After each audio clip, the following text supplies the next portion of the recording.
Muy buenas noches, muy buenas tardes y muy buenos días. Desde Berlín, Alemania, comenzamos la transmisión número 187 de Demoliendo Mitos de la Política Charlas, completamente en vivo. Como todos los viernes, nos acompaña desde Madrid, España, Juan Antonio Aguilar. Juan Antonio, ¿qué tal todo por ahí? ¿Qué tal? Muy bien. Como siempre, un placer estar aquí. Lluvia y mucha lluvia, ¿verdad? Eso sí, mucha lluvia. Aquí desde hace un mes no deja de llover, ¿eh? Es decir, hemos tenido muy poquitos ratos en los cuales no haya habido lluvias. Vamos, uno ya va echando años, muchos, y yo en la vida había escuchado que había peligro de que se desbordara el río Manzanares, que es el que pasa por Madrid, que en el fondo es un río enano, ridículo, no, nada que ver con el Danubio, ¿no? O cualquier del Sena, o el Támesis, ¿no? Bueno, pues esta mañana había peligro de desbordamiento y cortar autovías de entrada y salida de Madrid.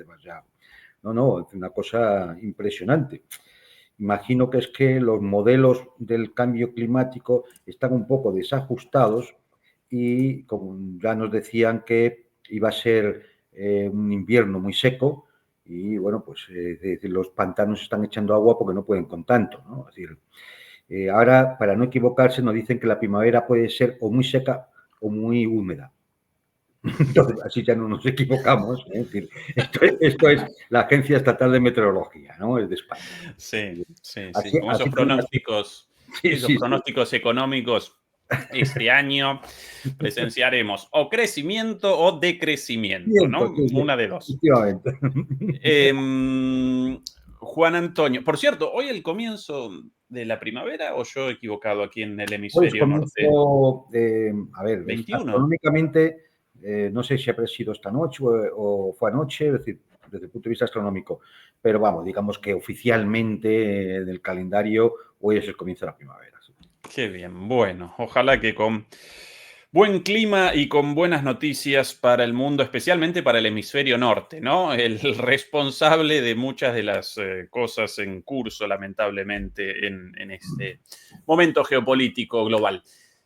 Juan Antonio, ¿qué tal si comenzamos esta conversación con la conversación telefónica sostenida días atrás por el presidente estadounidense Donald Trump y el presidente ruso Vladimir Putin, en la cual determinaron, después de agradecimientos, flores de ida, flores de vuelta, básicamente un alto el fuego de 30 días contra los objetivos de infraestructura eléctrica en ambos países, Rusia y Ucrania, como así también el comienzo del trabajo para un alto el fuego en el Mar Negro. Yo, sin comentarios, simplemente presento los resultados de acuerdo al reporte de los rusos, primero, publicado pocas horas después de pocos minutos después de del final de la conversación, y al reporte posterior publicado por la Casa Blanca, ambos coincidentes, alguno con un poquito más de detalles que el otro. Rusia también, si no recuerdo mal, estableció como condición la interrupción de los envíos de inteligencia y de armas, como asimismo, casi de forma directa, la salida de Zelensky, no de esta forma, pero sí con el punto de que recuerden que este gobierno ucraniano abandonó los acuerdos previos, ¿no? Como una forma de expresión de esto, con Zelensky imposible la paz. Y finalmente también presentaron como punto en común la realización de partidos de hockey sobre hielo entre la NHL estadounidense y la KHL, si no recuerdo mal el nombre de la liga rusa De hockey. de hockey sobre hielo.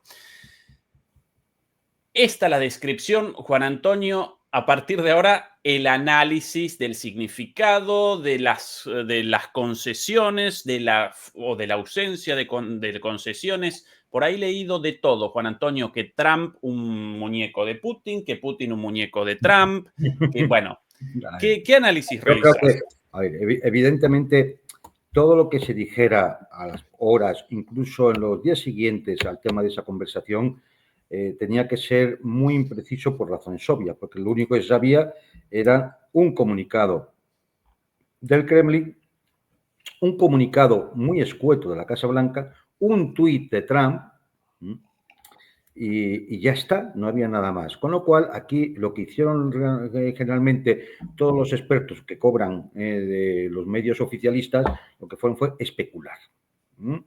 Y por lo tanto, de ahí viene que Trump es un muñeco de Putin, Putin es un muñeco de Trump, etcétera, etcétera, etcétera.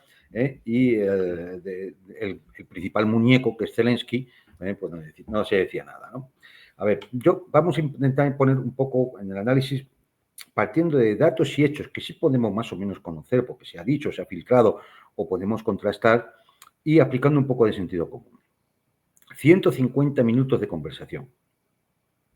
En 150 minutos de conversación nos dicen que se acordó una pausa de 30 días en los ataques a infraestructuras energéticas, un intercambio de prisioneros, una previa discusión sobre garantías en el Mar Negro y un partido de hockey sobre hielo para las selecciones de Estados Unidos y de Rusia.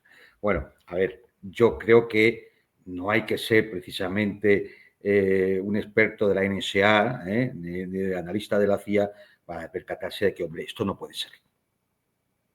Esto no puede ser. Es seguro que se habló de muchas más cosas. Podemos efectivamente especular qué cosas serían esas, ¿no? Pero lo que sí que tenemos seguro es que se tuvo que hablar de muchas más cosas. ¿Y por qué? Pues porque luego hay indicios posteriores que así no lo parecen indicar. Veamos. Lo de intercambio de prisioneros es hay un protocolo ya hecho entre Rusia y Ucrania. Se vienen intercambiando prisioneros desde hace años. Prácticamente a los pocos meses de comenzar la guerra se empezaron a intercambiar prisioneros. O sea que, por tanto, ahí no hay nada novedoso. Eso se ha hecho, pero es que se venía haciendo de atrás. Luego, no imagino que perdieran, no digo 10 minutos o un cuarto de hora, es que ni 2 minutos en hablar de, oye, Vladimir, ¿por qué no intercambias prisioneros con esta gente, hombre? Es que no tiene ningún sentido. Ya se llevan intercambiando prisioneros desde el comienzo de la operación militar. Sobre el tema de las garantías del Mar Negro, no sé por dónde han querido ir. Creo imaginar que son garantías de que los buques que vayan a los puertos de Odessa, porque prácticamente el mar de Azov se ha convertido en un puerto interior ruso, entonces, a los puertos de Odessa, bueno, pues estén seguros. Pero es que ahora mismo esa seguridad ya existe, por cuanto los buques que van hacia Odessa van por aguas que pertenecen a 2 países de la OTAN, no van por aguas internacionales, van por aguas de Bulgaria y de Rumanía, dentro de sus aguas territoriales, y llegan, salen hacia Odessa. Con lo cual, tampoco es una cosa como para que se tengan que reunir los presidentes de las 2 principales potencias nucleares del mundo para discutir si los barcos van a llegar seguros al puerto de Odessa o no. Eso también me parece ridículo. Lo de la selección de hockey está muy bonito, muy bonito. O sea, pues vale, muy bien. ¿Cuánto tiempo habrán perdido en eso? Me imagino que va a ser una invitación un poco rocambolesca, vente para Moscú y hacemos un partido, ¿no? Es que, y me ves jugar, pues sabes que Putin juega hockey sobre hielo. O sea, no lo sé, ¿sabes? Entonces, ¿qué nos queda de lo que han dicho? Lo de la pausa de ataques a infraestructuras energéticas, que es como si dijéramos, vamos a hacer una prueba. Vamos a hacer una pausa de ataques a las infraestructuras energéticas, ¿no? Y 24 horas después, Ucrania rompe ese alto el fuego con un ataque a un oleoducto del consorcio del Caspio, gestionado por ExxonMobil y Chevron, empresas norteamericanas, en Krasnodar.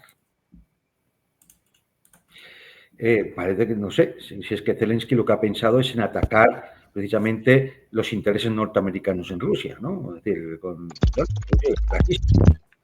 48 horas después, en la retirada en la región de Kursk, vuelan el nudo gasístico del que aparece ahí la foto de Suzda, que es el que lleva, es uno de los gasoductos que llevan el gas ruso a Europa. Es decir, con lo cual, a quien está fastidiando realmente sería, en todo caso, a los países europeos, aunque hay que decir que ese gasoducto estaba cerrado, lógicamente, desde que comenzaron los combates en Kursk en el pasado verano. Pero bueno, no deja de ser una infraestructura fundamentalmente al servicio de los países europeos. Infraestructura que en un momento determinado tendrá que volver a ponerse en funcionamiento si Europa quiere seguir recibiendo gas ruso. Y lo va a querer seguir recibiendo porque lo necesita. Y en segundo lugar, porque es el que le va a vender Rusia, o sea, perdón, Estados Unidos, como se haga cargo de las infraestructuras ucranianas, ¿no? Sí. Entonces, vamos a ver. ¿Qué sí podemos decir que ocurrió en esa conversación más allá de esto, que es lo que aparece en los comunicados? En primer lugar, que Trump tuvo oportunidad de escuchar de primera mano, es decir, vamos, de primera mano del propio presidente Putin, la postura de Rusia y las condiciones para la paz. Porque, hombre, no hay que ser muy inteligente para imaginarse que la conversación comenzaría con del tipo del presidente norteamericano diciendo: señor presidente, queremos comenzar un proceso de negociación de la paz, ¿cuál es su posición? Y Putin le explicaría cuál es la posición de Rusia y cuáles son las condiciones. Eso es lógico. No hay que ser muy inteligente, no hay que ser un experto NAFO ni de la OTAN para suponer esto. Con lo cual, Putin explicaría cuál es la postura de Rusia y cuáles son las condiciones. E imagino que ahí surgiría el hecho de decir: vamos a hacer una prueba, vamos a dar un alto al fuego de 30 días a las infraestructuras energéticas y ya hemos visto el resultado. El resultado es muy importante porque Trump se ha dado cuenta quién cumple y quién no cumple. ¿Y quién queda mal ante el incumplimiento? ¿Cuál es la palabra que queda mal ante el incumplimiento por parte de Zelensky de no atacar las infraestructuras energéticas? Quien queda mal es Trump.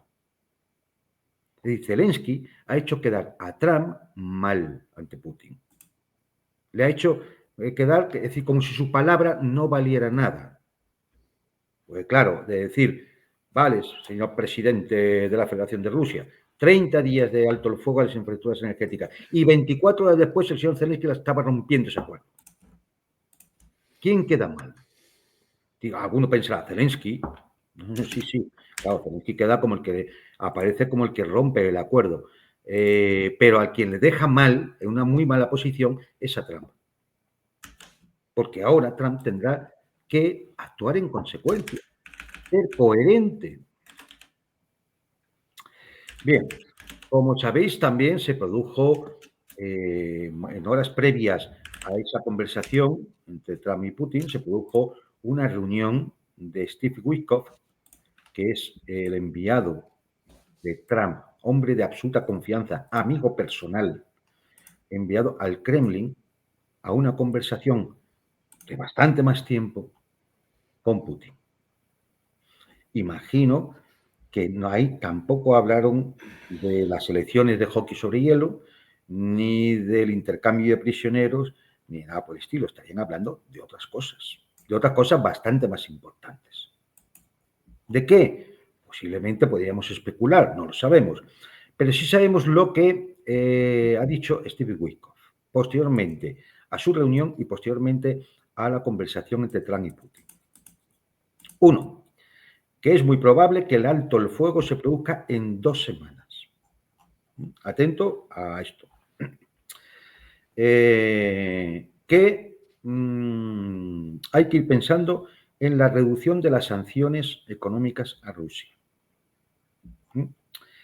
Y, por otro lado, Rusia abre el mercado suyo para que fondos extranjeros puedan invertir en empresas, inversiones en Rusia, cosa que no estaba permitido desde el comienzo de la operación militar.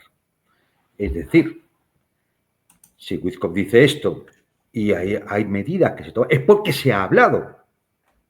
Es decir, no solo se ha hablado del hockey sobre hielo, del intercambio de prisioneros y del alto el fuego parcialísimo de 30 días sobre las infraestructuras energéticas. Se ha hablado de bastantes más cosas.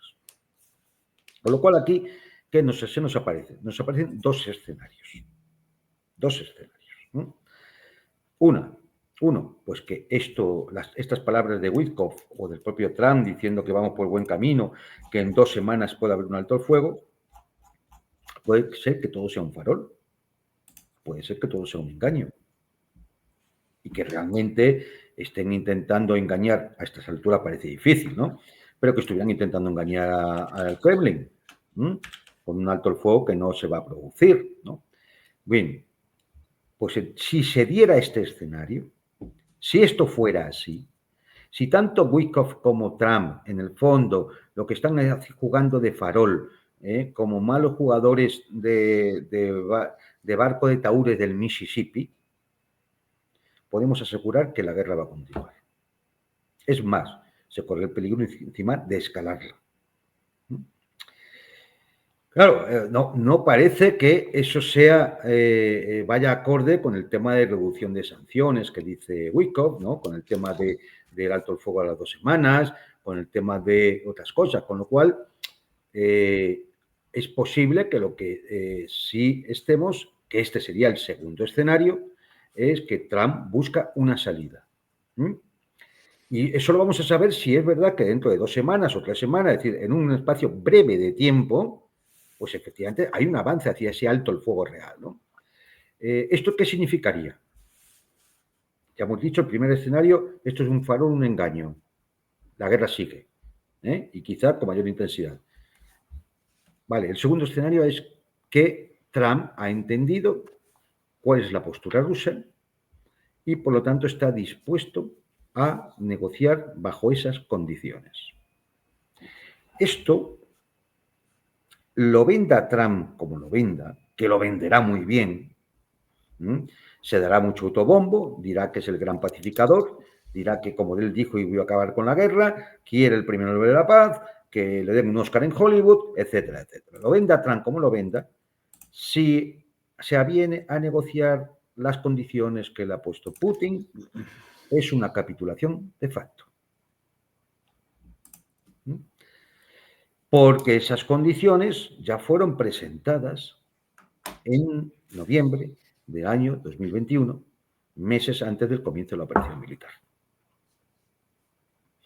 Y son condiciones que evidentemente no se pueden cumplir de un día para otro. Es decir, a lo mejor sí que es verdad que hay que ir primero un alto el fuego, después hay un aspecto fundamental. Es decir, si hay que negociar con alguien que tenga legitimidad para negociar.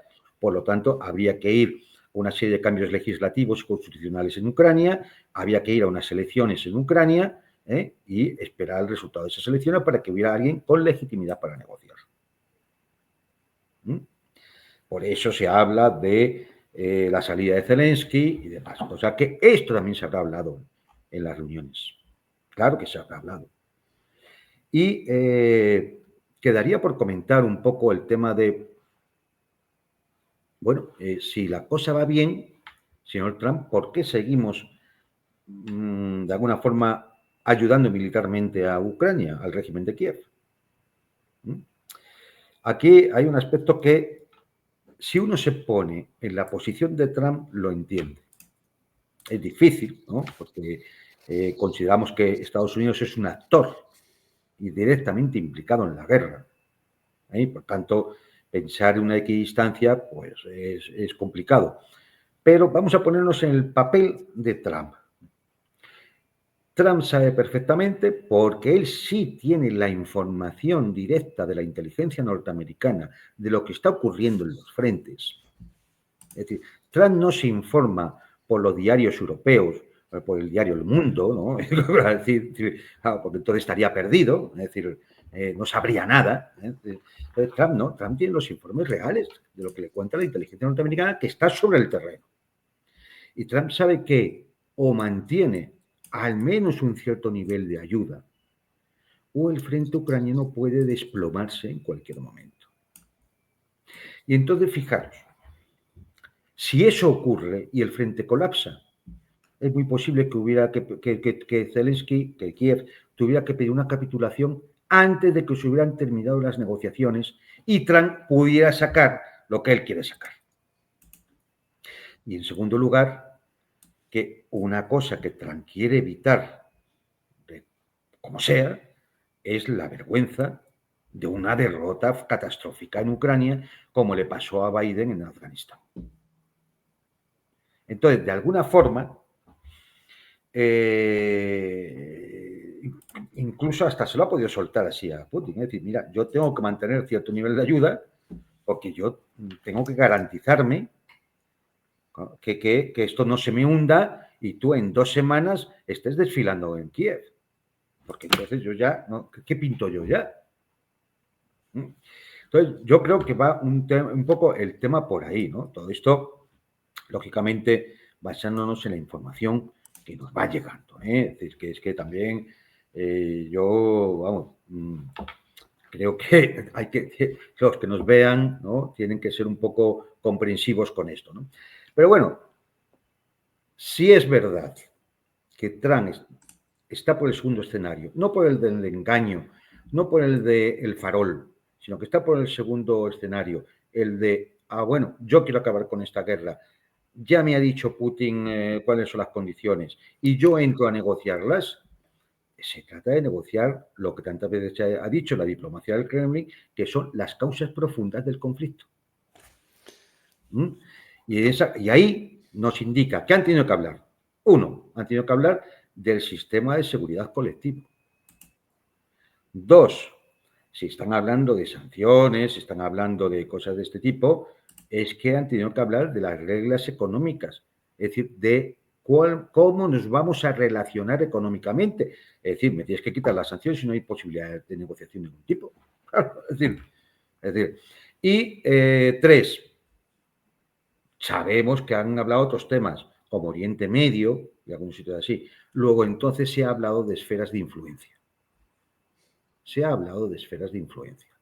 Es decir, ha sido, claro, es decir, es una reunión donde hay claves geopolíticas importantísimas que pueden determinar el futuro de las relaciones internacionales y del orden mundial de los próximos años, si no décadas. Esto es lo que, es decir, podemos asegurar que se ha estado hablando. Todo lo demás es la fanfarria que nos suele vender la gusanera mediática, sobre todo en Europa, que están completamente enloquecidos, y ahora hablaremos. Pero bueno, es decir, mientras tanto, como el tiempo corre a favor de Rusia, bueno, pues no hay excesiva prisa. El ejército ruso sigue avanzando, por muchos drones que puedan tirar los ucranianos, de decir, pues hoy rompen un oleoducto del consorcio del gas del Caspio que está gestionado por Exxon y Chevron. Es que ya no solamente es que le dejen mal a Trump, es que encima están atacando intereses que le afectan a Estados Unidos. Es que es una cosa impresionante lo de estos tipos. Es evidente que Zelensky no ha decidido esto solo, ¿eh? Yo veo claramente la mano británica y europea detrás para impedir, como sea, el segundo escenario. Algo más que podemos decir en este análisis. Bueno, Trump quiere acabar la guerra, eso parece, evitar una derrota vergonzosa, eso parece. Es más, Simon Hertz, el periodista, el premio Pulitzer, comenta que por altos funcionarios con los que él suele tener contactos, que es un hombre muy relacionado también con la CIA, que Trump, bueno, pues entre las cosas que él piensa, como piensa mentalidad de empresario, cree que él puede ser un inversor en el turismo en Crimea. Luego, evidentemente, para que eso sea posible, incluso remotamente, hay dos condiciones más. Una, se tiene que levantar sanciones, porque si no, ¿cómo Trump va a invertir en Crimea? ¿Qué va a hacer? Un resort donde no puede ir nadie porque impide él que puedan ir la gente a Crimea, allí al Mar Negro, a las playas del Mar Negro, a los balnearios. No tiene sentido, porque evidentemente no está hablando de sanciones. E incluso el tema de infraestructuras, porque claro, hay que reconstruir algunas infraestructuras que por consecuencia de la guerra pues están o deterioradas o están bloqueadas, etcétera, etcétera, ¿no? ¿Y esto qué significa? Que, lógicamente, igual que está exigiendo ya a Zelensky no solamente las tierras raras o los gasoductos y oleoductos, sino que le está siguiendo las centrales nucleares y las centrales eléctricas de ciclo combinado, bueno, pues con Rusia va a intentar negociar el paso de ese gas, el paso de ese petróleo, y además déjame que yo tengo inversiones turísticas para Crimea. Claro, pues magnífico. ¿Y entonces esto qué implica? A ver, ¿qué implica esto? Directamente. Simplemente el hecho de que se esté hablando de esto. Pues de que han hablado de la división de Ucrania. Lo que no sabemos es dónde posiblemente se esté anunciando la línea por la cual se va a dividir. Pero es evidente que para esto tiene que haber un reconocimiento de Crimea como territorio perteneciente a la Federación de Rusia. Y entre las otras condiciones que ponía Putin está el reconocimiento de las 4 oblas que ya están constitucionalmente metidos en la legislación rusa, que son Lugansk, Donetsk, Gerson y Zaporozhia. Es más, también se ha filtrado que se ha hablado de Odessa.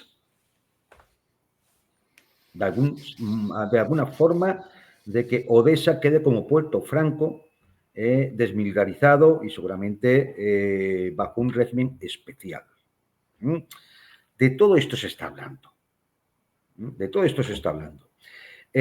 Si esto fuera así y si esto siguiera hacia adelante, podemos decir que si se llegara a un acuerdo de paz, comenzaría una era post-OTAN, porque claramente la que queda absolutamente fuera de juego, la que queda absolutamente desmontada, la que queda absolutamente en ridículo es la OTAN y los países europeos pertenecientes a la OTAN, incluido ese cachondeo de Estado 51 que hay en Canadá, que ahora quiere unirse a la defensa europea como si fuera un país europeo más, lo cual, es decir, empieza ya a ser, no sé si hilarante o cómo calificarlo, ¿no?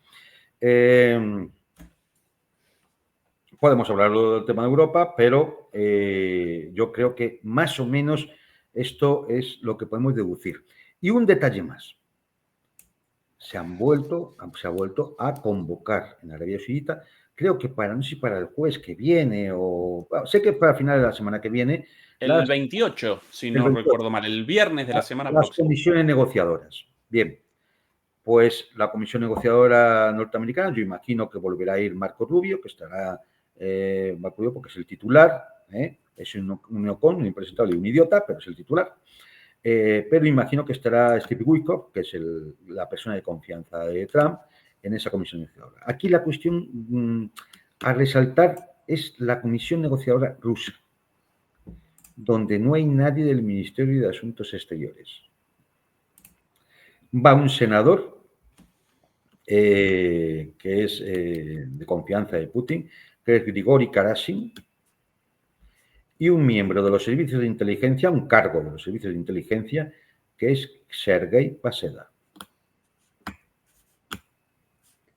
Esto nos puede indicar que se está pasando de la fase puramente diplomática, de lo que es unas relaciones internacionales, a la fase de negociación operativa. Es decir, saca el mapa que te voy a poner la línea. Te voy a informar de cómo es, o sea, de cuáles son los entresijos del régimen de Kiev y a quién está obedeciendo y quién da las órdenes ahí. El papel de Londres, por ejemplo. Es decir, no va Lavrov, no va nadie del Ministerio de Asuntos Exteriores.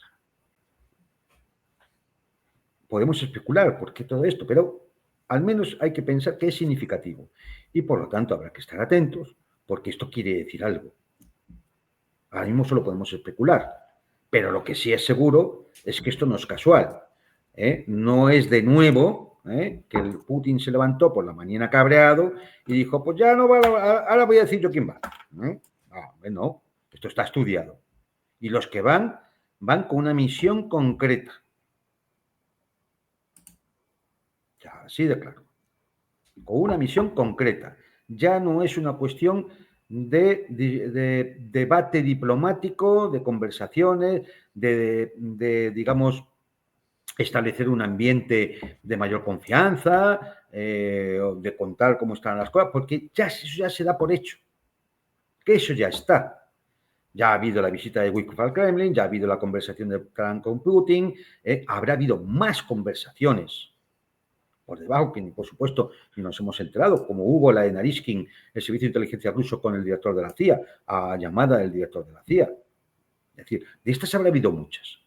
Por lo tanto, es decir, si se quieren dar pasos adelante, en la próxima reunión lo que va a haber se va ya a ir a temas ya operativos. Es decir, ya no estamos en el simple ambiente diplomático. Bueno, no es simple, no es tan simple, ¿no? Pero es decir, en el ambiente diplomático donde lo que se está tratando es de, evitar aristas, establecer una buena comunicación, que vuelvan los embajadores, como en la primera, ¿no? Cosas de este tipo, ¿no? Ya estamos en otro plano. Estamos en otro plano. Entonces, mientras todos los expertos de la gusanera mediática se dedican, mientras hay una luna llena, señalada con el dedo, se dedican a mirar el dedo, pues yo creo que la realidad va por otro lado y que, ya digo, salvo que, porque todo puede fracasar, ¿no? O salvo que haya montado una engañifa, un farol, es decir, que va a quedar descubierto. Si es que va a quedar descubierto en los próximos días. Es decir, Trump tiene que hacer algo ante un Zelensky que le deja en mal lugar después de negociar un alto el fuego de 30 días para las infraestructuras energéticas. Tiene que hacer algo. Y lo tiene que hacer en los próximos días. No sé si antes de estas reuniones en Arabia Saudita o después, pero le va a tener que dar un tirón de orejas. Completamente de acuerdo. Juan Antonio, acompaño tu análisis de punta a punta.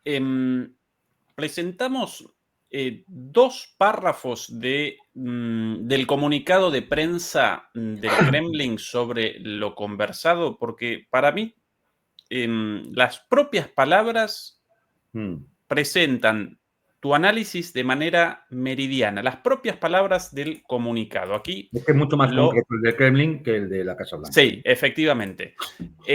Atención a estos 2 párrafos. Confirmando su compromiso fundamental de encontrar una solución pacífica al conflicto, el presidente de Rusia expresó su disposición a elaborar a fondo las posibles soluciones en cooperación con los socios estadounidenses, con el fin de alcanzar un acuerdo que sea integral, confiable y duradero y que naturalmente tenga en cuenta la necesidad esencial de eliminar las causas profundas de la crisis, así como los legítimos intereses de seguridad de Rusia.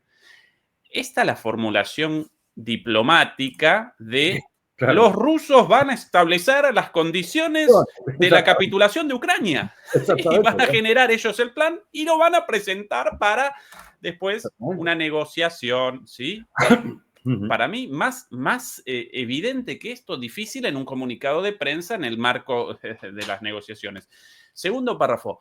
En cuanto a la propuesta del presidente estadounidense de declarar un alto el fuego de 30 días, la parte rusa destacó varios puntos importantes para garantizar el control efectivo de un posible alto el fuego en toda la línea de frente, así como la necesidad de tener la movilización forzada en Ucrania y rearmar a las fuerzas armadas de Ucrania. Se señaló que existen graves riesgos relacionados con la intransigencia del régimen de Kiev, que ha saboteado y violado repetidamente los acuerdos negociados. Se hizo hincapié en los actos de terrorismo bárbaros cometidos por militantes ucranianos, en Kursk. Acá las condiciones, nuevamente expresadas de forma diplomática. Además, en un párrafo que queda en evidencia 24 horas después. con el ataque a una infraestructura energética en Krasnodar, que además que se lo gestionan dos petroleras norteamericanas. O sea, es que... Efectivamente. Condiciones. Zelensky afuera, fin de la movilización en Ucrania y si uno con un poquito de imaginación, desmilitarización de Ucrania, por lo menos hasta cierto punto, según esto, y el fin del envío de armas. Más claro que eso. Difícil. Difícil. Y después otra cosa, Juan Antonio, del mismo comunicado, ya sobre cosas, sobre asuntos más geopolíticos generales. Otro párrafo. Los líderes confirmaron su intención de proseguir los esfuerzos para alcanzar una solución bilateral en Ucrania, teniendo en cuenta en particular las propuestas mencionadas por el presidente estadounidense. Para ello se están formando grupos de trabajo de expertos rusos y estadounidenses.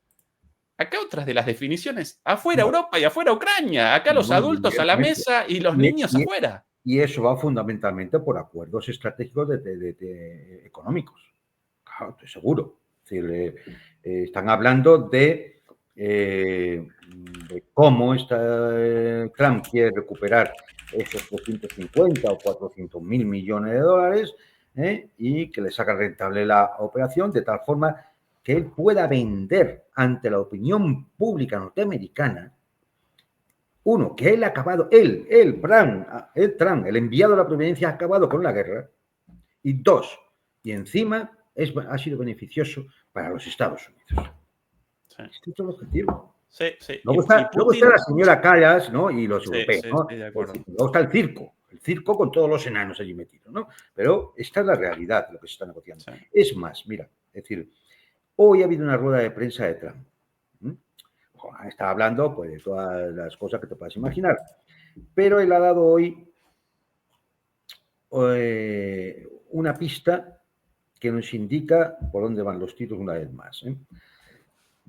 Porque ha dicho que hay conversaciones sobre la división territorial en Ucrania. Es decir, dicho de otra forma menos diplomática, hay conversaciones para redefinir las fronteras. Por lo tanto, olvidémonos de que si la unidad territorial, la integridad territorial, Putin no puede ganar, es decir, toda esta monserga que día a día los europeos, en su estulticia y con sus ganas de robarle a los ciudadanos, nos sueltan. Esta es la realidad. Aquí el fragmento, Juan Antonio, del discurso de Trump referido recién. Russia continues to attack Ukraine. Are you planning to impose any sort of sanctions? Well, they're fighting against each other. Yeah. La periodista, Rusia continúa atacando a Ucrania. ¿Qué planea? Y responde Trump, bueno, están en una guerra, se están atacando el uno al otro. I think we're going to have a ceasefire on a lot of areas, and so far that's all held very well. And creo que tendremos un alto el fuego general pronto. El alto el fuego actual está yendo muy bien. Getting that ceasefire, you know, they had a lot of guns pointing at each other. You had some soldiers, unfortunately, surrounded by other soldiers. Por ahora se están atacando el uno al otro y hay muchos soldados rodeados. Esto con relación a los soldados ucranianos en Kursk.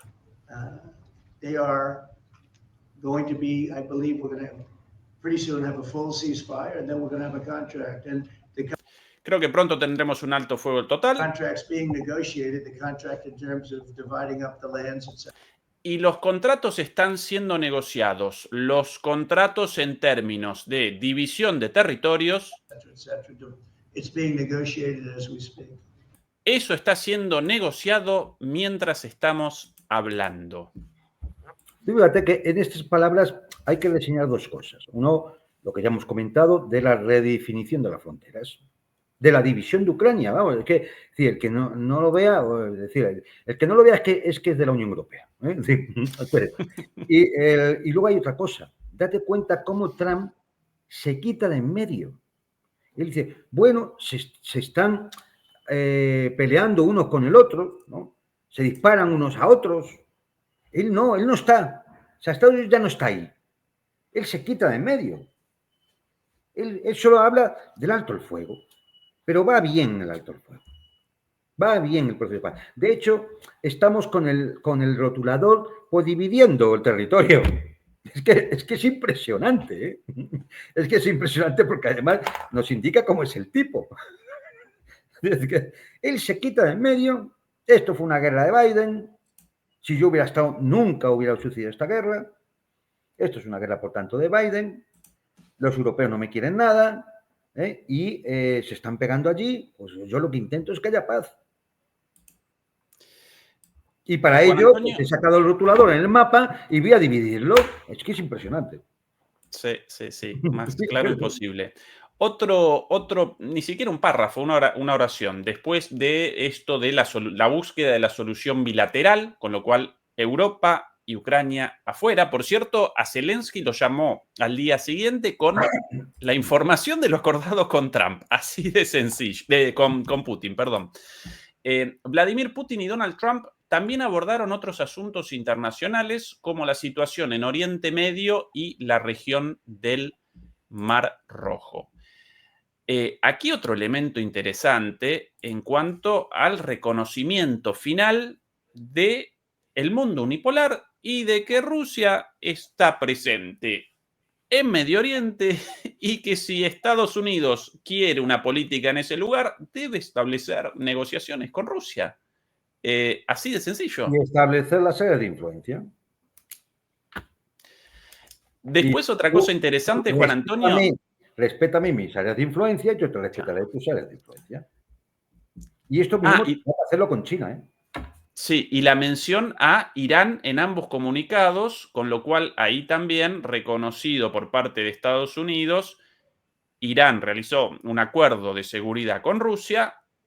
No queremos una bomba atómica en Irán, pero tampoco podemos comenzar un ataque directo contra Irán sin algo, por lo menos, hablado con Rusia, porque Rusia va a responder en nombre de Irán también. Es que además no deja de ser un poco sarcástico el tema, porque claro, decir, no quiero que Irán tenga una bomba atómica, pero si eres tú el que rompió el acuerdo de 5+1 del tratado nuclear con Irán, por el cual tú le levantabas las sanciones y demás, y ellos se comprometían a no desarrollar un arma nuclear. Es que, es que estas son las cosas de Trump. Porque por eso, mira, con Trump, yo lo repetiré siempre, nunca atendamos a lo que dice, sino a los hechos. Porque es lo que dice, se lo inventa en un tuit a cada momento. Lo mismo suelta que a quien quiere un coche de Tesla lo va a tratar de terrorista, lo va a mandar a un campo de concentración en El Salvador con Bukele, que le suelta cualquier otra barrabasada. O sea, no hay que hacer mucho caso a lo que Trump suelte en sus tweets, porque esto puede ser balandronadas, su típica forma de negociar amenazando a todo el mundo. Luego hay que ver los hechos. Pero la realidad es que fue Trump el que en un momento determinado, porque entonces las circunstancias eran otras, decidió que no respetaba el tratado al que se había llegado con Irán. Quizá porque lo hizo Obama, el tratado, y no lo hizo él, y entonces le molestaba, porque lo hizo Obama. Si lo hubiera hecho él, sería el mejor tratado de la historia de la humanidad. Pero como lo hizo Obama, pues entonces, bueno, ¿ahora qué? Pues habrá que volver a hacer algún tratado de ese tipo si no quiere que Irán desarrolle un arma nuclear. Porque Irán está en condiciones, si no lo ha hecho ya, de desarrollar un arma nuclear. Y lo que pasa es que esto, y lo ocurrido en Yemen con ese ataque, igual de infructuoso que los anteriores, donde además el portaaviones Truman ha recibido al menos un impacto de misiles yemeníes. Es decir, todo eso representa realmente el punto más débil de Donald Trump. Porque Donald Trump, que va de pacificador, de hombre de paz, del mejor tipo del mundo, merecedor del Premio Nobel de la Paz y de cualquier otra cosa. Es decir, que le pongan todas las medallas del mundo, ¿no? Que gane Eurovisión, lo que quieran. Pero, claro, entonces, ¿qué hace en Oriente Medio apoyando lo que no tiene ninguna justificación? Y ese es el punto débil de Trump. El punto débil de Trump se llama Israel. Se llama lobby sionista norteamericano. Porque un país donde el 100% del Senado recibe financiación de la IPAC y otros lobbies sionistas, donde miembros de su gobierno que han salido del Senado han recibido, por tanto, financiación de ese lobby sionista, como por ejemplo Marco Rubio, que era senador. Es que el 90 y tanto, quizá el 80 y tanto % de los congresistas también reciben dinero de los lobbies sionistas norteamericanos. Entonces, claro, yo puedo entender, más allá de si Trump es muy amigo de Netanyahu o de Israel o si Trump no lo es, da igual. Aunque Trump fuera un absoluto enemigo del sionismo, él sabe perfectamente que en cualquier momento le sigan la hierba bajo los pies y le hacen la vida imposible. Porque los tiene metido en casa. Porque es imposible no tenerlos. Porque es que están ahí. Porque son todos. Todos. Igual que el complejo militar industrial. Igual que otros lobbies en los Estados Unidos, es que pagan a todos. Y pagan a republicanos y a demócratas. Porque si no, no se puede hacer política en los Estados Unidos, porque es la democracia del dinero, es una plutocracia. Y si no tienes dinero, no sales. Así de claro. Si no tienes dinero, no haces campaña. Si no haces campaña, no te elijo. Con lo cual, es decir, y este es el punto más débil de Trump, porque claro, es decir, es muy ridículo, incluso dramático, incluso bochornoso, tener que escuchar a Trump cómo saca las lagrimitas para pedir compasión por los soldados ucranianos rodeados en Kursk. Parece bien.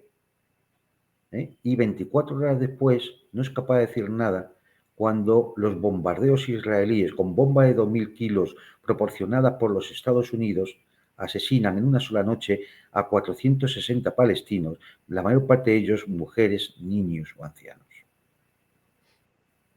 ¿Qué pasa? Para eso no hay lagrimitas. Para eso la Casa Blanca no se ha enterado. No ha leído El Mundo ni El País, ¿no? Ni el Daily Mail, ni ninguno, ni el Figaro, no ha leído nada. No se ha enterado de nada. Entonces, claro, esa contradicción que puede tener sus causas, y a lo mejor son causas en las cuales Trump no es cómplice de ellas, pero si no lo es porque también es víctima. Entonces, sea cómplice o sea víctima, lo cierto es que son causas internas allí, Estados Unidos, le dejan en muy mal lugar ante gran parte del mundo. Y eso Trump también debería de considerarlo. Si quiere que Estados Unidos vuelva a ser grande de nuevo, tiene que ser American First, no Israel First. No puede ir incendiando el Oriente Medio solamente por una única razón, que no es el interés de los Estados Unidos, sino el interés del Estado de Israel. Esa es la cuestión. Y bueno, pues así es, ¿no? Otra de las cositas interesantes, Juan Antonio, en el comunicado de los rusos, del Kremlin, esto de, para ellos, aparece en la referencia a la formación de grupos de trabajo de expertos rusos y estadounidenses. Los líderes confirmaron su intención de proseguir los esfuerzos para alcanzar una solución bilateral en Ucrania. Para ello se están formando grupos de trabajo de expertos rusos y estadounidenses. Esto en relaciones internacionales lo conceptualizan como compartimentalización, una palabra un poquito difícil, sí. Pero bueno, en definitiva, básicamente, cuando vas a comenzar una negociación diplomática, en lugar de realizar una gran negociación, no, realizas divisiones de temas de manera que si aparece una parte bloqueada, eso no determina el bloqueo de todas las otras y además, cuando ya generaste acuerdos en la gran mayoría de los temas de estos compartimentos, los bloqueos exactamente van desapareciendo. Esa es la forma de negociación, por cierto. Este es uno de los aprendizajes de la negociación en el marco de la Guerra Fría de la Organización para la Seguridad y la Cooperación en Europa. ¿sí? Si no recuerdo mal, algo así como 10 años de negociación, puede que un poquito menos, no recuerdo exactamente, pero esa es la forma de negociación y ese finalmente el acuerdo y la organización surgida de eso. Esto, de alguna manera, responde evidentemente a una conceptualización teórica detrás de la política de Estados Unidos, que aparecen cosas pensadas del lado de Rusia, que los rusos presentan planes, ideas, condiciones pensadas, eso, bueno, parece clarísimo para todo el mundo. Pero evidentemente los estadounidenses, detrás de Trump, alguien lo está acompañando con cierta planificación estratégica, claro, evidentemente también entremezclada con el histrionismo y la improvisación frente a las cámaras de Trump, a partir de la cual a veces presenta un día A y al día siguiente presenta no claro, A. no ve eso, y que seguramente la perspectiva con la cual se hacen unos planes y otros es distinta. Es seguro que la perspectiva de los planes rusos tiene un alto contenido geopolítico y de seguridad, mientras que posiblemente los planes norteamericanos están en el tema de qué ganancia podemos obtener primero, evitar un desastre, y qué ganancia podemos obtener de esta situación. Es decir, posiblemente la perspectiva con la cual se afronta la negociación es muy distinta en un actor y en otro. Y eso hace que los planes sean distintos, y la negociación lo que tiene que hacer es tratar de encajar esos planes. Lo que sí es evidente es que, por ejemplo, el circo europeo no tiene ningún plan. El único plan que tienen es armarse para ir a la guerra. Eso parece. Es decir, es lo que se deduce, ¿no?, de todo lo que dicen, hablan, comentan, ladran, aúllan y demás en los círculos europeos, ¿no? Es decir, no hay ningún plan. ¿El plan de Zelensky cuál es? Continuar la guerra, pero al menos Zelensky tiene una razón para ello. Es decir, es la única forma que yo me puedo mantener en el poder, o al menos puedo garantizarme la seguridad. Al menos uno puede pensar, hombre, Zelensky al menos tiene una razón para hacer así. Lo de los europeos es la inexistencia más absoluta de ningún plan. Los demás, claro que tienen planes. Claro que tienen planes. Es más, hasta los propios chinos tendrán planes. Y en el momento en que todo vaya avanzando, un día se sentarán en la mesa y dirán, hombre, yo quiero también participar pues de las posibilidades que se puedan dar en cuanto a de infraestructuras turísticas, infraestructuras económicas de cualquier tipo, líneas energéticas, es decir, la gestión del puerto de Odessa, yo qué sé, cualquier cosa. Es decir, claro que sí, porque lo que se abre es un horizonte de posibilidades. Claro, un horizonte de posibilidades. Y entonces, pues, todos querrán aprovechar, hombre, esas posibilidades que se abren. Pero es que esto es lógico y normal. Es lógico y normal. Lo que no es normal es pensar en continuar la guerra. Eso es lo que no es normal. Eso es lo que está fuera de cualquier racionalidad. La puede tener Zelensky, porque para él ya es una cosa casi, como si dijéramos, de vida o muerte. Pero los demás, lo que quieren sostener eso, lo que quieren sostener la guerra, es evidente que en estos momentos, donde pudiera abrir una posibilidad de negociación de tratado de paz, los que, abierto por Estados Unidos, esto hay que recordarlo, quien abre la negociación es Estados Unidos, porque ve que la guerra está perdida. Entonces, los que quieren que no sea así, realmente no es que diga, es porque somos enemigos de Rusia. No, a quien estás fastidiando ahora mismo de verdad es a tu presumible mejor aliado, que es los Estados Unidos. Es decir, vamos a ver, ¿qué aliados? Es decir, me vuelvo a ponerme en la situación de Trump en la Casa Blanca, allí en el despacho Oval. ¿Qué aliados tenemos en Europa que, en vez de empujar el proceso de paz que yo estoy iniciando, por el cual me estoy arriesgando, por el cual estoy poniendo mi imagen y mi palabra en juego, me están por detrás reuniéndose en una especie de coalición de los impotentes para continuar la guerra? Es decir, ¿qué aliados son estos? Eso también acabará teniendo consecuencias. Porque todo en la política internacional, que suelen ser siempre juegos de equilibrios muy difíciles y muy inestables, acaba teniendo consecuencias. Y eso también acabará teniendo consecuencias. Entonces, claro, puede salir la señora Ursula von der Leyen y toda la banda, con sus palabras grandilocuentes, Macron diciendo que está dispuesto a llevar las armas nucleares a Alemania, payasadas, el circo, la impotencia más absoluta y sobre todo ningún plan, porque el único plan que tienen es darle a la maquinita para crear una demanda artificial brutal que van a pagar los trabajadores europeos. Para ellos beneficiar a las grandes industrias, a los oligopolios del complejo militar industrial y a las grandes financieras, bancos y fondos que financian más del 60% de toda la inversión de estas empresas del complejo militar industrial. Por cierto, en 2/3 norteamericanas. Juan Antonio, ya que comenzás con Zelensky, algunas cuestiones sobre sus acciones y sus posicionamientos a partir de esta llamada. La llamada, del día 18, el día 19 lo participan a él, el día martes determinan Trump y Putin todas estas cosas. El día miércoles lo participan a Zelensky de lo acordado y el 21, 2 días después, perpetra Ucrania este ataque contra el gasoducto, contra la estación de medición del gasoducto en Sucha, con lo cual comete la violación de la tregua del alto el fuego acordado por Trump y por Zelensky con respecto a la infraestructura energética.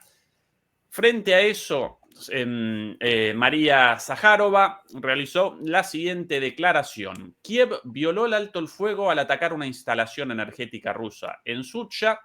La cuestión ahora es cómo seguirá gestionando Washington a la textual escoria terrorista enloquecida. Nada más y nada menos. ¿Qué respondió Kiev a esto? Atención a esta, Juan Antonio. La propia Federación Rusa bombardeó la estación de medición de gas de Sucha para llevar a cabo una campaña de descrédito. Esto no suena. Vez. Esto no suena. Otra vez. Hacía tiempo que no salía el tema. A ver, hay que recordar que los rusos se volaron a sí mismo el Nord Stream, se volaron a sí mismo el puente de Kerch 2 veces, se volaron a sí mismo un montón de instalaciones, bueno, se han bombardeado a sí mismo colegios, escuelas, la represa. La represa en poder de ellos mismos. Querían la inundación de los territorios ubicados detrás. ¿No? Claro, en lugar de la apertura de la represa, mejor una bomba. La central nuclear de Zaporozhia, cada 2 semanas, como se aburran los rusos, se la bombardean a sí mismos, ¿no? Es decir, bueno, a ver, lo que pasa es que yo creo, de verdad, Zelensky, ¿por qué dice esto? Imagino que ¿a quién quiere engañar? Pero es que piensa que los satélites norteamericanos, que la inteligencia norteamericana, que los aviones de reconocimiento y los aviones espía norteamericanos no saben realmente quién ha atacado el gasoducto del Caspio y quién ha atacado el medidor de gas de Sucha. ¿Cómo no lo van a saber? ¿Pero a quién quiere engañar? ¿A quién quiere engañar? Es que este tipo está tan enloquecido, por eso dice Zaharova lo que dice, está tan enloquecido que piensa que puede engañar a Trump, como intentó engañarle en la Casa Blanca el famoso día de la comparecencia, que le contó las milongas de la propaganda ucraniana. Sí, las típicas milongas que nos cuentan todos los días, las furcias mediáticas, en palabras de César Vidal, las furcias mediáticas occidentales, que todos los días nos mienten con lo mismo, todos los días. Pues se lo cuenta Zelensky, se lo cuenta a Trump, como si le pudiera engañar. Pero vamos, no se da cuenta que allí hay un director de la CIA, hay una directora de inteligencia nacional que es la señora Tulsi Gabbard, que le va a ir con un dossier a Trump, se lo va a dejar en la mesa del despacho Oval y Trump lo va a ver. Y el dossier no es un dossier de 2000 páginas, le habrá hecho un dossier de 1,5 páginas, que es como se dan los informes de inteligencia diarios, Y Trump lo ha leído en 5 minutos y ya sabe lo que ha pasado. El informe de inteligencia diario es que es eso, es 1,5 folios, 2 folios. Para que el presidente, el primer ministro o quien sea, tenga claramente cuál es la situación en el menor tiempo posible de lectura. O sea, sabe perfectamente lo que ha ocurrido. ¿A quién pretende engañar el enano farlopero este? Es que, de verdad, aquí ¿cuál es la cuestión? Que se debe dar cuenta que ese ataque a quien deja muy mal es a Trump. Porque el que ahora mismo ante Putin, el que está quedando mal, el que no tiene palabra, el que es incapaz de controlar a un enano farlopero en Kiev, es Trump. Es que es muy grave. Juan Antonio, un poquito más de Zelensky tras todo esto. Ah, por cierto, 3.500 demoledores conectados y apenas 1.500 likes. No presentamos el final preparado para hoy con menos de 3.000 likes. Hoy sí, nosotros duros respecto a esto, así que por favor ayúdennos contra la censura a través del pulgar arriba. Juan Antonio, acá las palabras de Zelensky, atención, este muchacho ya tan fuera de control que para mí, bueno, vos lo presentabas en tu análisis inicial. Acá debe otro Trump reacomodar a este muchacho en su lugar otra vez con un nuevo soplamocos y quizás más fuerte que el anterior, con un estate quieto, porque ya no solo comete la violación del alto el fuego acordado 2 días atrás o 3 días atrás, sino que además amonesta a la OTAN e incluso a Europa por su supuesta complacencia. Atención aquí a las palabras de este señor. Es en ucraniano, las palabras de él traducidas las siguientes. Estados Unidos está en contra de que Ucrania entre a la OTAN. Creo que eliminar la cuestión de la entrada de Ucrania a la OTAN es un gran regalo para Rusia. Esto es un error. Bueno, acá ya directamente contra Estados Unidos, ¿sí? Y aquí en su publicación inmediatamente posterior a esto, ya no solo con ataques a Estados Unidos este señor, sino que también aquí, esto de su tweet. Atención a esto. Es simplemente antieuropeo que una persona bloquee decisiones importantes para todo el continente o que se hayan acordado, o que ya se han acordado, perdón. Ucrania cumplió con los requisitos, pero actualmente existen serias dificultades para abrir el primer bloque de negociaciones y otros bloques de negociación para la adhesión a la Unión Europea. Esto con relación a la decisión de Ucrania de rechazar un paquete de ayuda militar de la Unión Europea a Ucrania por, una vez más, decisión de Orbán, como así también las declaraciones de Orbán de que Hungría rechazaría abiertamente el ingreso de Ucrania a la Unión Europea. Con lo cual, aquí, este señor insultando tanto a Estados Unidos como a Europa en nombre de lo europeo. Él determina lo europeo y no. Sí. Recordemos el famoso refrán, ¿no? Tanto va al cántaro a la fuente que al final se rompe. Este señor tirando del hilito hasta que cualquier día de esto es una ventana abierta, Juan Antonio. Se romperá el hilito.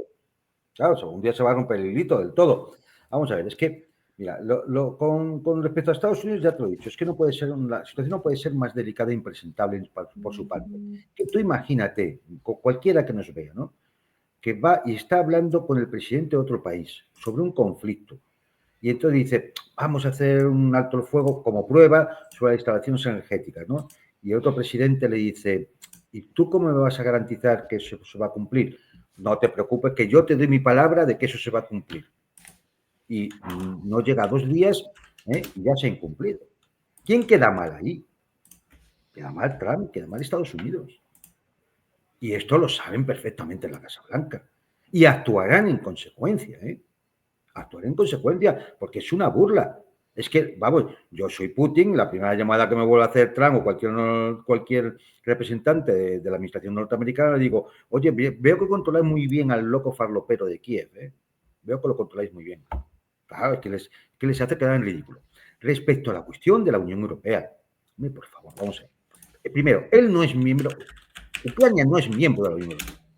Por lo tanto, no puede determinar de ninguna de las formas ninguna decisión política de la Unión Europea. Segundo, no cumple las condiciones, hombre. Pero ¿cómo va a cumplir las condiciones un tipo que suspendió las elecciones? Ya he repetido aquí los artículos de la cuestión ucraniana que no justifican que él no, por la ley marcial, no convocará elecciones.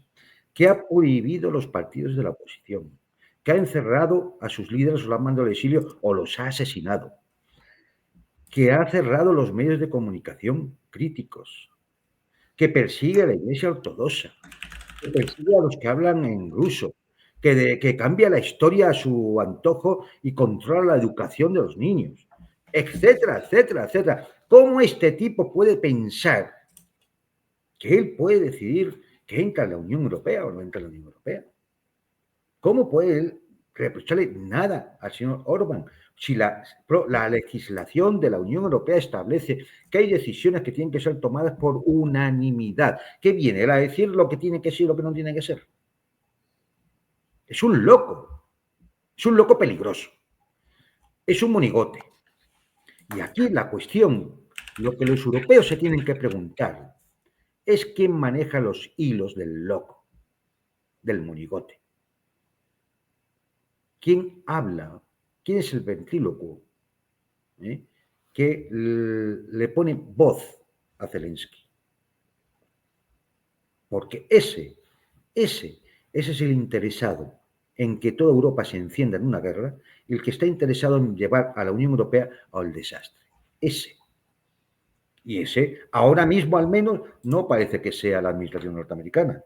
Luego habrá que buscarlo más cerca.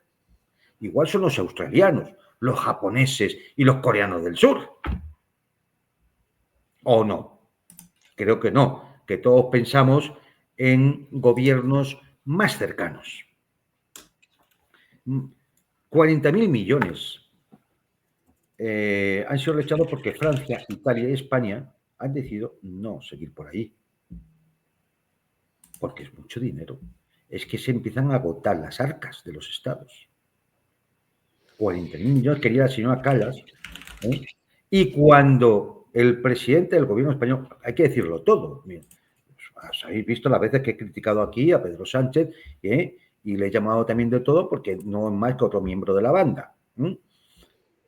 Cuando Pedro Sánchez dice en esa reunión del Consejo de Europa que habría que buscar alguna persona independiente que fuera el enviado para el tema de Ucrania ante las partes en conflicto, para intentar posiblemente, a ver si hacemos un poco el juego de Trump y nos metemos ahí.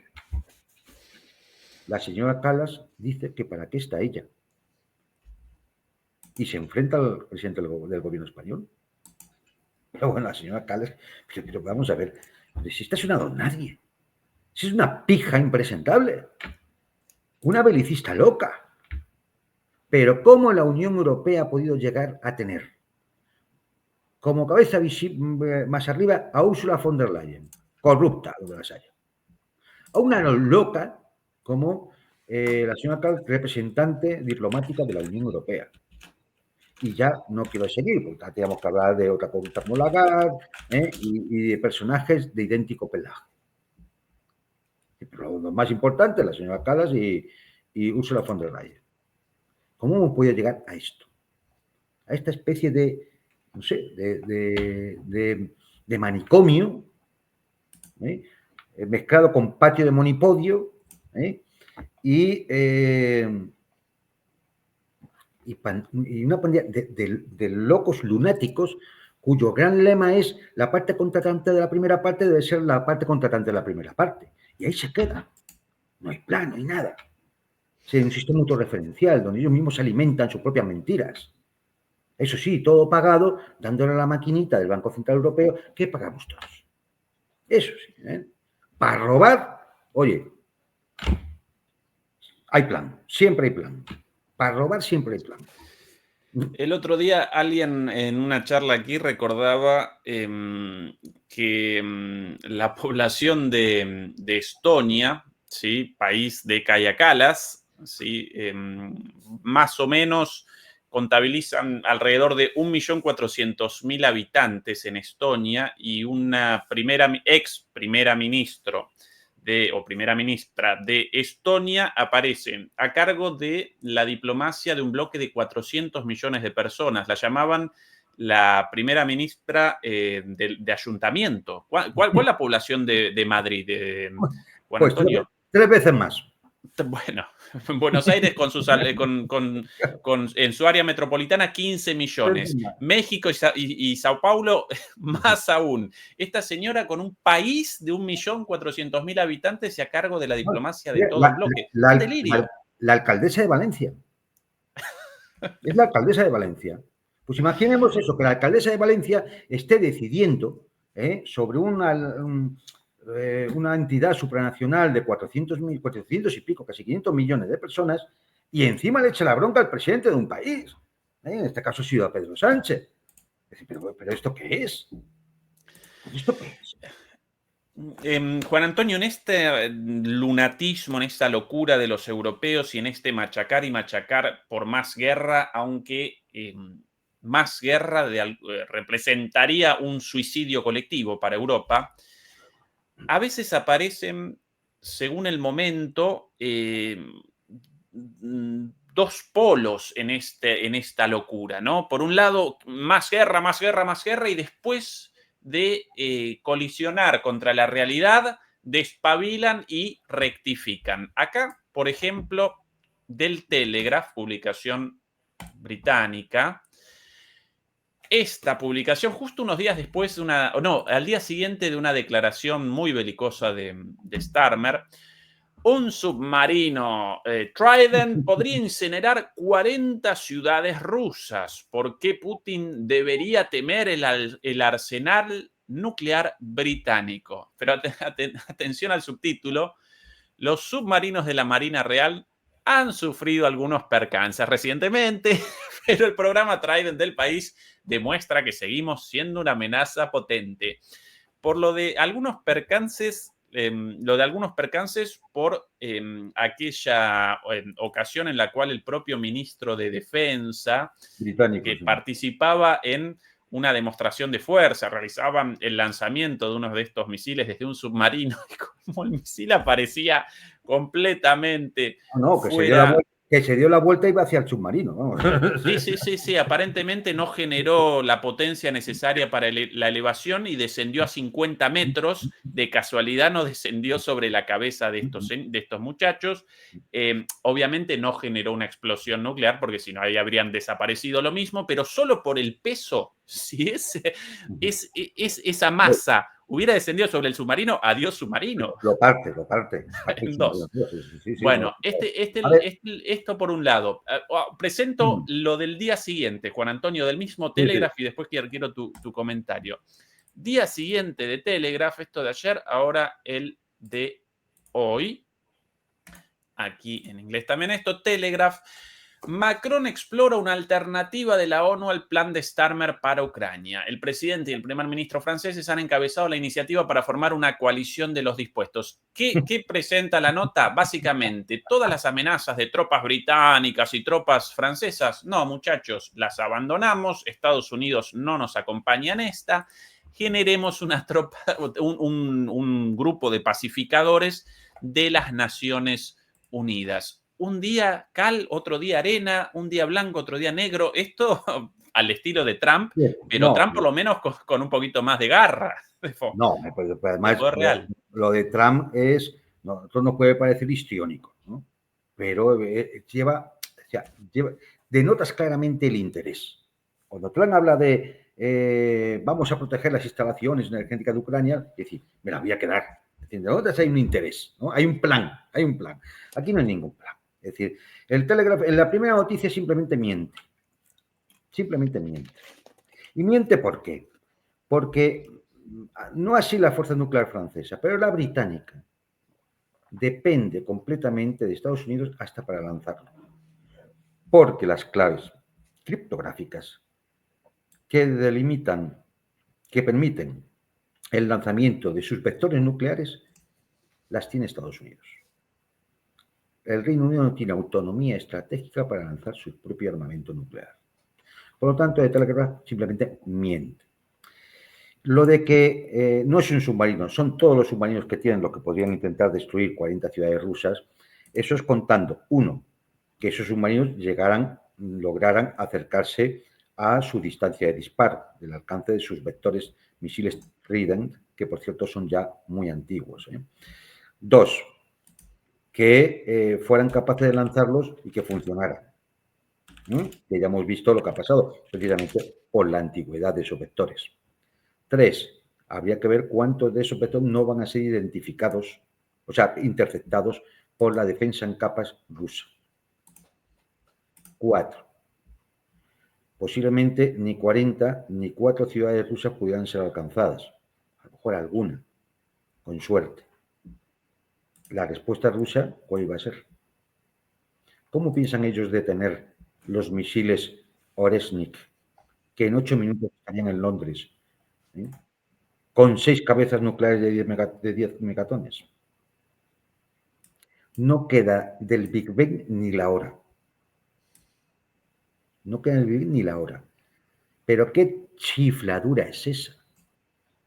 Es decir, pero qué capacidad de disuasión tienes tú contra una potencia que tiene 6.000 cabezas nucleares y tú apenas 200.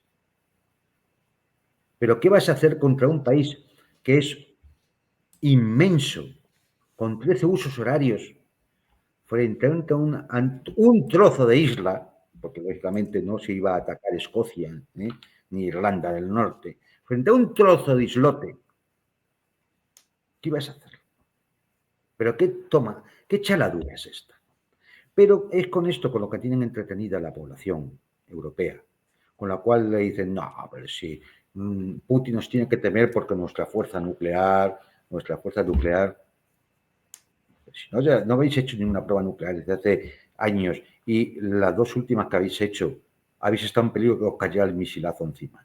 Pero si los submarinos británicos, los que tienen ahora mismo, ahora creo que han votado ya en pruebas uno nuevo, porque los que tienen ahora son muy antiguos, que están cada 2 por 3 en mantenimiento técnico en la base de Gibraltar, porque están obsoletos. Yo auguro que ninguno de esos submarinos se acabaría estando en la distancia de disparo de sus misiles de la Federación Rusa si el tema llegara al punto de escalada nuclear. No estaría ninguno. Con lo cual no iban a destruir ninguna ciudad.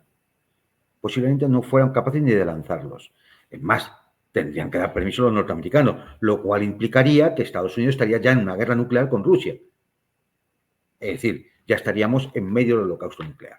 Con lo cual, todo lo del Telegraph es un cuento de miedo para niños. Una estupidez. Una completa estupidez. Luego lo de Macron. Vamos a ver.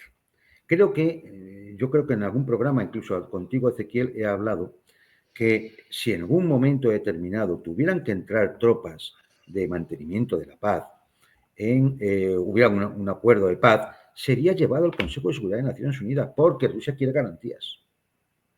¿Para qué? Para que fuera un documento respaldado en el derecho internacional. Y ese Consejo de Seguridad, que lógicamente todos lo aprobarían, porque ¿quién se iba a oponer? Me refiero a los que tienen veto. ¿Quién se iba a oponer a un tratado de paz? Que lo presentan Rusia y Estados Unidos. No se va a oponer China.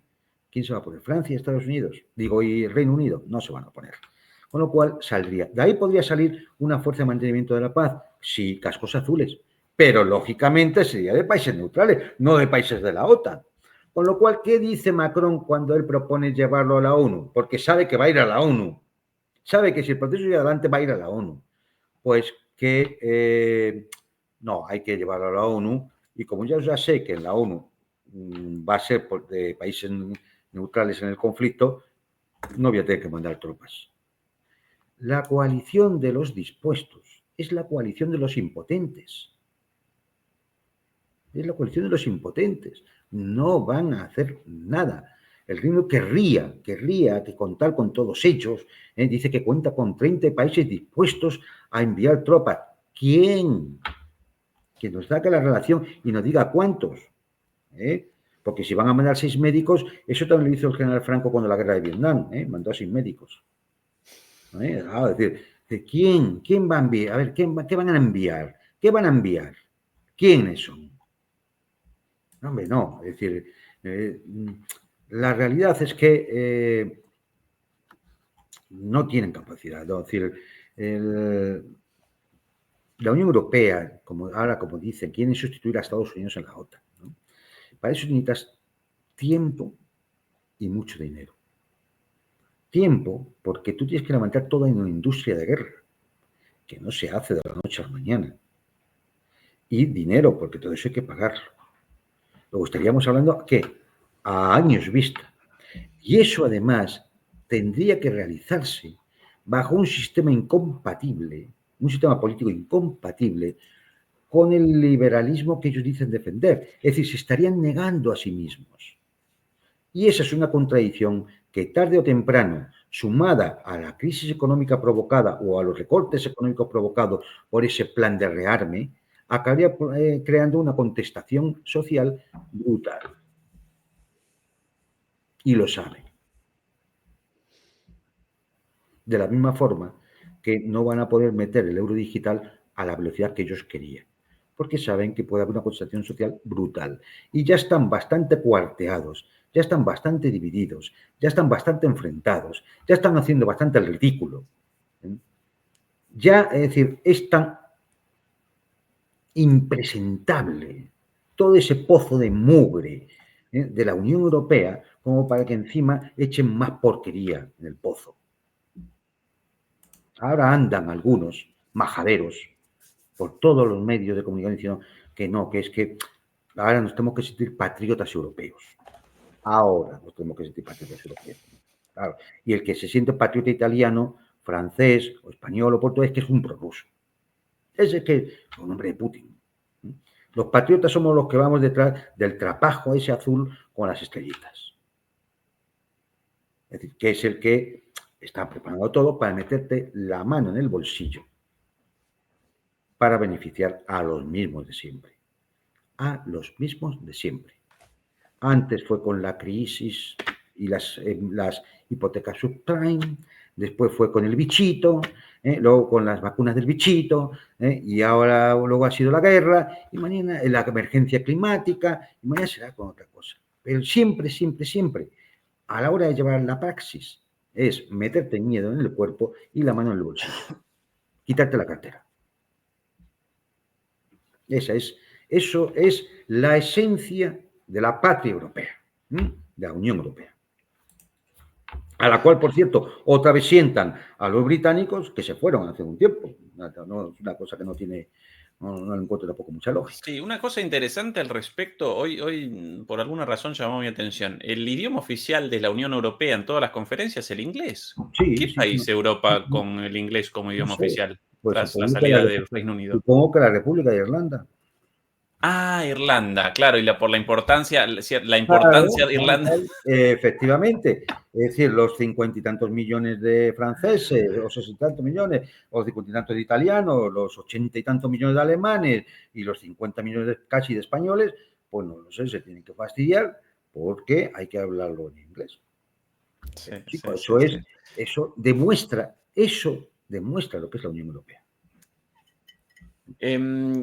Juan Antonio, último tema, muchas cuestiones no tratadas, como la situación en Gaza, el bombardeo criminal en Gaza, Bueno, el bombardeo algo, criminal ¿no? sí, un poquitito, el bombardeo criminal en Yemen, pero podemos un repasito por encima de esto en Turquía. Estas algunas imágenes de las manifestaciones en Turquía tras el arresto del alcalde de Istambul, Ekrem İmamoğlu, acusado de corrupción, poco después de la revocación de su título universitario, lo cual determina que no pueda participar en las próximas elecciones por el requerimiento de un título universitario para la candidatura de presidente. Recordemos, naturalmente, que este señor aparece en las encuestas, aparece como el principal candidato opositor a Erdogan. Su arresto desencadenó protestas masivas en toda Turquía, particularmente en Istambul, y bueno, incluso también el corte del servicio de internet en todo Turquía. Juan Antonio, ¿cuál es la situación ahí? ¿Por qué todo esto? ¿Qué análisis realizas? A ver, también queda por conocer algunas cosas, ¿no? Es decir, y echar un vistazo más en profundidad a la situación. Hay que decir, para que nos hagamos una idea, la situación económica en Turquía es mala.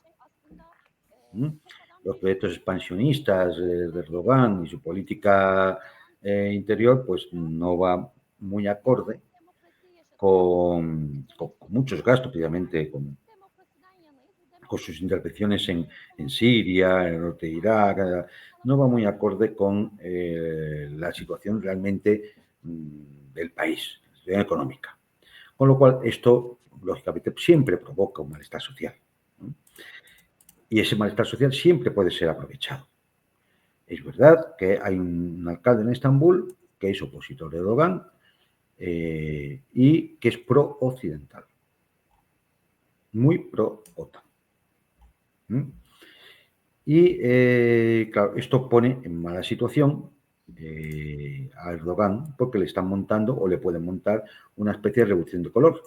Es decir, yo no quiero decir que mucha de la gente que sale a protestar no tenga razones para ello. Seguramente tienen razones y muchas para salir a protestar.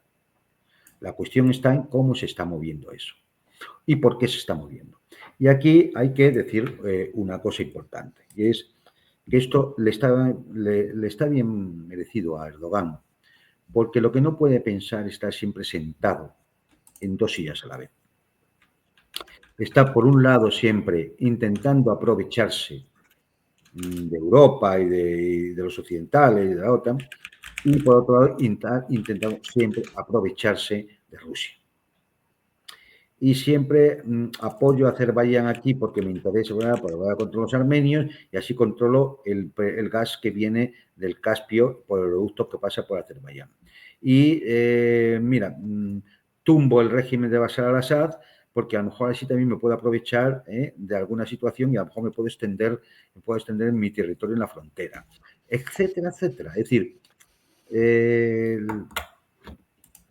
cuando se está en estos juegos y no tienes capacidad porque no tienes el suficientemente desarrollo como país, o porque tienes una situación económica mala, o porque efectivamente al final estás jugando tantas cartas que ya con tantas barajas que ya se te mezclan las cartas, ya no sabes cuál es la que tienes que soltar ahora, pues te pueden pasar estas cosas.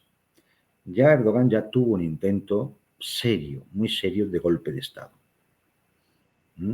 Y se lo paró la información de la inteligencia rusa.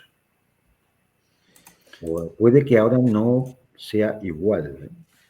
Puede que ahora no sea igual. No se puede estar diciendo que no, mi amigo Putin y yo no voy a hacer nada contra Rusia, pero te niegas a reconocer que Crimea es territorio de la Federación Rusa, cuando a lo mejor hasta pasado mañana lo reconoce Donald Trump. Eso te deja en muy mala situación. Ya le pasó al presidente de Kazajistán en un momento determinado. Ya le pasó incluso a Lukashenko en un momento determinado.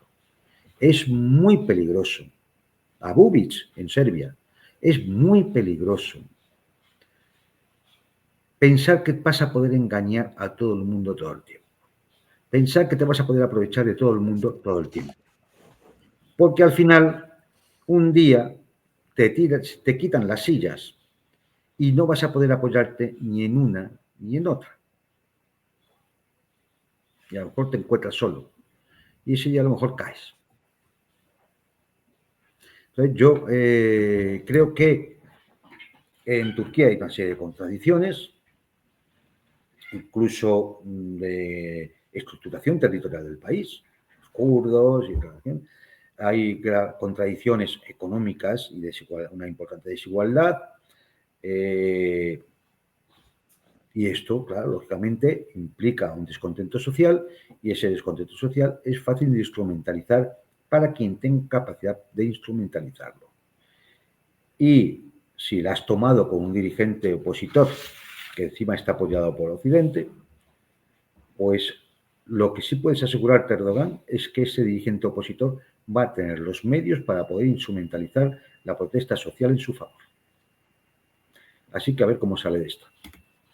Sí, en el caso de Turquía, Juan Antonio, la cantidad de dimensiones de análisis por la cantidad de factores de poder implicados, no solo en la política interna, sino en la política externa de Turquía. Venta de los famosos drones Bayraktar a Rusia, pero sin el apoyo a las sanciones, ¿sí?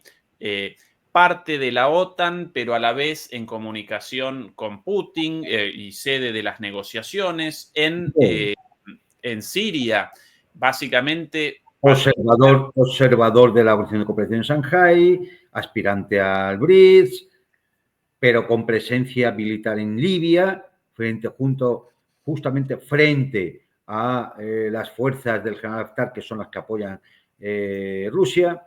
Es decir, los juegos de Erdogan siempre han sido muy peligrosos, siempre ha sido muy zorro, pero es que no se puede estar siempre jugando ese juego porque un día pierdes. Es decir, esto es como si dices, nada, yo me pongo ahora mismo a jugar una partida de póker y tienes buena racha y ganas 1, 2, 3, pero tú no puedes llevar la partida hasta las 8 de la mañana, toda la madrugada, porque igual en un momento determinado alguna partida la vas a perder. Sí, y en la política, o en la política internacional, perder una partida puede significar tu fin. Tu fin.